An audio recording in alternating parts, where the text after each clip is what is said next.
अब नागराज नागलोक में रहते थे और वहीं से नागलोक को चलाते थे, क्योंकि उनके पास ही ये जिम्मेदारी थी। वो जादुई मणि थी। पर नागराज के अलावा उस नागलोक पर एक इच्छाधारी नागिन भी रहती थी। वो नागलोक के सभी नागों को अपने वश में कर लेती, उनसे लड़ाई करती और उन्हें कैद कर लेती थी। उन्हें कैद करने से उस इच्छाधारी नागिन की शक्तियां बढ़ती जा रही थी और इसी कारण नागराज भी काफी चिंतित थे। मुझे लगता है वो इच्छाधारी नागिन ऐसे ही अगर अपनी शक्तियों को बढ़ाती रही तो एक दिन वो नागलोक पर कब्जा कर लेगी। हमें कुछ करना पड़ेगा। हाँ स्वामी, आप सही कहते हो, हमें कुछ ना कुछ तो करना ही पड़ेगा। पर इन सब में हम अपने बच्चों को खतरे में नहीं डाल सकते। बेटा, तुम धरती लोक पर जाओ, वहां पर काफी अच्छे इंसान रहते हैं और ये नागमणि भी तुम साथ में ले जाओ, ताकि हमें अगर कुछ हो जाए तो तुम अपनी जिम्मेदारियों को अच्छे से समझ सको। जैसी आपकी आज्ञा पिताजी, मैं धरती लोक पर चला जाता हूँ। ऐसा कहते हुए वो नागराज का पुत्र धरती लोक पर आ जाता है। इधर इच्छाधारी नागिन नागराज से लड़ने के लिए आ जाती है। इच्छाधारी नागिन की शक्तियां काफी बढ़ चुकी थी। नागराज और उस इच्छाधारी नागिन के बीच में लड़ाई होती है। इच्छाधारी नागिन अपनी शक्तियों से नागराज को और उसकी पत्नी को हरा देती है और एक बोतल में कैद कर लेती है। इच्छाधारी नागिन देख लेती है कि नागराज का पुत्र धरती लोक पर गया है मणि लेकर। अब उसे मणि चाहिए थी ताकि उसे नागलोक का सिंहासन मिल सके। तो तुमने अपने पुत्र को धरती लोक पर भेज दिया है। कोई बात नहीं, मैं उसके पीछे जाती हूँ और नागमणि लेके आती हूँ। वो भी मेरा कैदी बन जाएगा। ऐसा कहते हुए वो इच्छाधारी नागिन धरती लोक पर चली जाती है। इधर नागराज का पुत्र एक खाली जगह देखकर वहां पर बिल बनाकर रहने लग जाता है। यहाँ धरती लोक पर वो जमीन एक गरीब किसान की थी, तो वो बेचारा खूब सारी मेहनत किया करता, पर वो जमीन बिल्कुल बंजर पड़ी थी। ओहो मेरा भाग्य, कितने दिन हो गए मैं इस धरती पर इतनी मेहनत करता हूँ, पर यहाँ पर फसल उगने का नाम ही नहीं ले रही है। आखिर मेरा क्या होगा?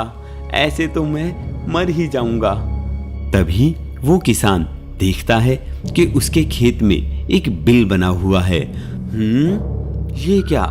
ये तो मैंने पहली बार देखा है। मेरे खेत में नागराज का बिल। इसका मतलब नागराज मुझसे नाराज हैं, इसीलिए मेरे खेत में कुछ नहीं होता है। मुझे कुछ करना चाहिए। ऐसा सोचते हुए वो किसान अपने घर के अंदर जाता है और वहां से दूध लाकर बिल के बाहर रख देता है और वहां से चला जाता है। उस दूध को देखकर नागराज बिल से बाहर आते हैं, दूध को पीते हैं और वहां से चले जाते हैं।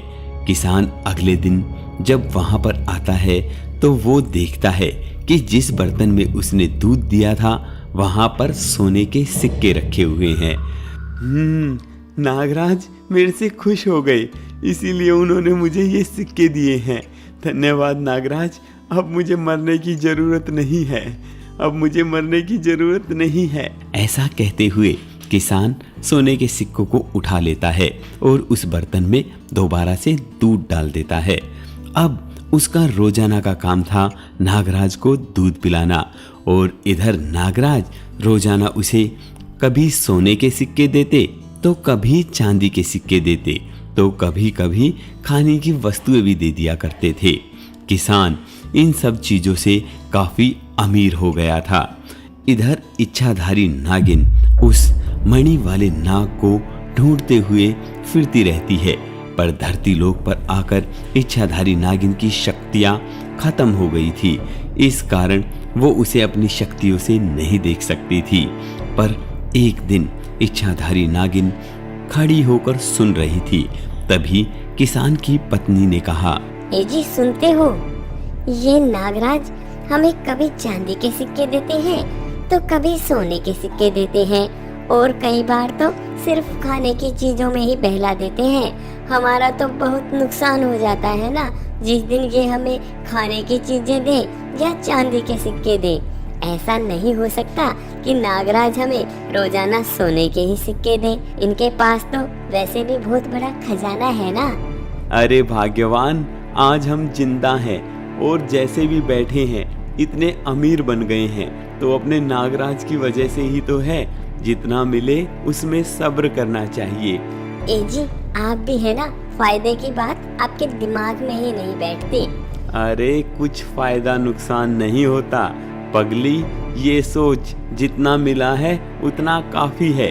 और अब मैं बाजार जा रहा हूँ बच्चों के लिए कुछ लेने के लिए। तू ऐसा कर, नागराज को दूध पिला दे। ऐसा कहते हुए किसान वहां से चला जाता है, अपनी पत्नी को नागराज को दूध पिलाने का काम देकर। ये सब बातें इच्छाधारी नागिन सुन रही थी। वो जान चुकी थी कि किसान की पत्नी लालची है और इस पर उसकी शक्तियां काम कर जाएंगी। इसलिए इच्छाधारी नागिन किसान की पत्नी के अंदर घुस जाती है और उसे अपने वश में कर लेती है। और उसके बाद में वो बिल के पास जाती है और नागराज को पुकारती है। हे नागराज, आपने आज तक कभी हमें दर्शन नहीं दिए। आपने हमें इतना अमीर बना दिया है तो आप हमें दर्शन दें। ऐसा कहते हुए वो नागिन पत्नी के रूप में बिल के बाहर खड़ी थी, कुल्हाड़ी लेकर। अब नागराज जैसे ही बिल से बाहर आए तो किसान की पत्नी ने कुल्हाड़ी से उन्हें मारने की कोशिश की ताकि उन्हें मारकर सारे खजाने पर वो कब्जा कर सके। पर ऐसा हुआ नहीं क्योंकि नागराज के पास मणि और उसकी शक्ति थी। इसलिए नागराज उसकी पत्नी से नहीं मर पाए। उल्टा नागराज ने गुस्से में आकर किसान की पत्नी को धूप मार दिया और किसान की पत्नी वहीं पर ढेर हो गई। और वो इच्छाधारी नागिन उसके अंदर से निकलकर वहां से भाग गई क्योंकि उसकी शक्तियां इतनी नहीं थी कि वो नागराज से लड़ सके। इधर जब किसान वापस बाजार से आया तो उसने देखा कि उसकी पत्नी मरी पड़ी है। हे नागराज, तुमने ये क्या कर दिया? मैंने तो अपनी पत्नी को दूध पिलाने के लिए बोला था और तुमने इसे डंकी मार दिया। तुमने तो मेरा संसार उजाड़ दिया। किसान, तुम्हारी पत्नी बहुत लालची थी। वो कुल्हाड़ी लेकर मुझे मारने आई थी। वो सोच रही थी कि मेरे पास कोई खजाना है और वो उस खजाने पर कब्जा कर लेगी। इसलिए मैंने उसे नहीं मारा बल्कि उसके लालच ने उसे मारा है। हे नागराज, ऐसा मत कहो।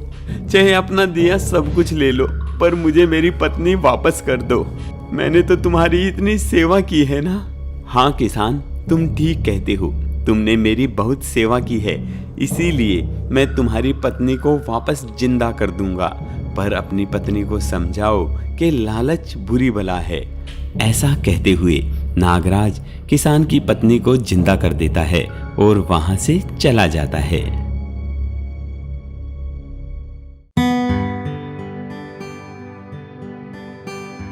जुगनूपुर का दशहरे का मेला काफी अच्छा लगता था, इसलिए दूर दूर से लोग वहां पर मेला देखने के लिए आया करते थे और उस मेले में काफी चीजें बिकती थी।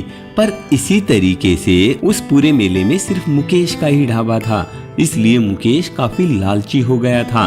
वो अपनी मन मर्जी के तो दाम देता था और लोगों को लाइन में खड़ा रखता था, उन्हें अच्छा खाना भी नहीं खिलाता था और सोचता था यहाँ पर सिर्फ मेरा ढाबा है, यहाँ अगर राजा भी आएगा तो भी लाइन में लग के ही खाना लेगा और मेरी मर्जी से ही खाएगा। मुकेश ऐसे सोचते हुए पूरे मेले में अपनी मनमानी चलाता था। दशहरे की बात है, नितिन भी उस मेले में घूमने के लिए आया था अपनी फैमिली के साथ, अपनी बीवी और बच्चे को लेकर। तो उसके बच्चे ने जिद की, पापा पापा देखो ना, वो बाहर ढाबा है और वहाँ कितनी भीड़ भी लगी है, चलो वहाँ पर कुछ खाते हैं ना। तो नितिन ने सोचा क्यों ना आज बच्चे को बाहर ही खाना खिलाया जाए। तो वो ढाबे पर गया और वहाँ से टोकन लिया और लाइन में लग गया। पर काफी देर से वहां पर उसका खाने का नंबर ही नहीं आ रहा था और नितिन को देर भी हो रही थी। तो नितिन मुकेश के पास गया और बोला, भाई देखो तुम्हारे ढाबे पर काफी भीड़ लगी हुई है और मेरे पास इतना टाइम है नहीं, तो आप ऐसा करो, अपना टोकन वापस ले लो और मुझे पैसे दे दो। नहीं नहीं, ऐसा नहीं हो सकता।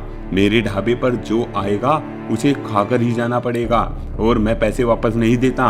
तुम्हारे पास टाइम नहीं है तो तुम ऐसे ही जा सकते हो, पर पैसे वापस नहीं मिलेंगे। भाई ये तो गलत बात है, तुम एक तो इतना महंगा खाना देते हो, ऊपर से लोगों को इतना इंतजार करवाते हो। गलत क्या, यहाँ पर अगर राजा भी आएगा तो भी लाइन में लगेगा। तुम क्या चीज हो? तभी वहाँ पर पास में खड़े एक आदमी ने कहा, अरे कैसे बात कर रहे हो मुकेश? तुम जानते हो ये नितिन है, यहाँ के इंजीनियर साहब हैं जो पास में फ्लैट बन रहे हैं, उन्हें यही बना रहे हैं। चाहे ये कोई भी हो, मुझे इस बात से कोई मतलब नहीं है, पर यहाँ पर अगर खाना खाना है तो लाइन में लग के ही खाना पड़ेगा, नहीं तो निकल जाओ यहाँ से। तभी नितिन ने सोचा, इस इंसान का घमंड तोड़ना पड़ेगा। यहाँ पर कंपटीशन नहीं है ना, इसलिए ये इतना बोल रहा है और ऐसे ही लोगों को लूटता है। वैसे भी ये 20 रुपए की चीज 100 रुपए में बेचता है, मैं इसे देख लूंगा।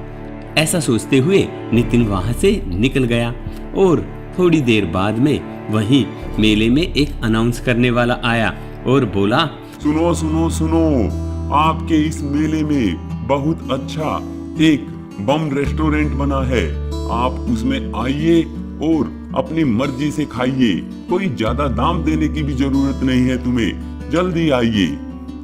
सारी भीड़ ने वो सुना और वो उसके साथ में चल पड़ी। तभी वहां पर सामने जाकर देखा एक बम जैसा रेस्टोरेंट वहां बना हुआ है। वो दिखने में एक बड़ा सा सूतली बम लगता था। लोगों को वो बहुत अच्छा लगा तो वो उसके अंदर घुसे तो वेटर लोगों के पास ऑर्डर लेने के लिए आया और बोला, साहब जी आपको क्या चाहिए? अनार रोटी या फिर फुलझड़ी, राजमा या फिर चक्री पनीर? लोगों ने ऐसे ऐसे नाम सुने तो वो बहुत खुश हुए और काफी इंजॉय भी किया। साथ ही उसका टेस्ट भी अच्छा था और रेट भी कम था और उसका मालिक था नितिन। तो नितिन ने एक बम वाला रेस्टोरेंट बनाया अपने नए तरीके से। अब मुकेश के पास भीड़ आनी बंद हो गई तो मुकेश काफी परेशान हुआ। तो ये नितिन मुझसे बदला ले रहा है, इसे मुझे मजा चखाना ही पड़ेगा। ऐसा सोचते हुए मुकेश नितिन के रेस्टोरेंट में गया और वहां पर एक बम छोड़ दिया ताकि वो बम फटे और सारी भीड़ डर के रेस्टोरेंट से भाग जाए और वापस कभी भी रेस्टोरेंट में ना आए। पर ये फटा क्यों नहीं? मुकेश ने देखा कि उसने जो बम छोड़ा है वो फटा नहीं, तो वो उस बम के पास गया और उस बम को उठाकर देखने लगा। वो जैसे ही उसे देख रहा था वो तभी उसके हाथ में फट गया और उसके सारे कपड़े काले हो गए। सब उसे देखकर हंसने लगे और कहने लगे, जैसी करनी वैसी भरनी।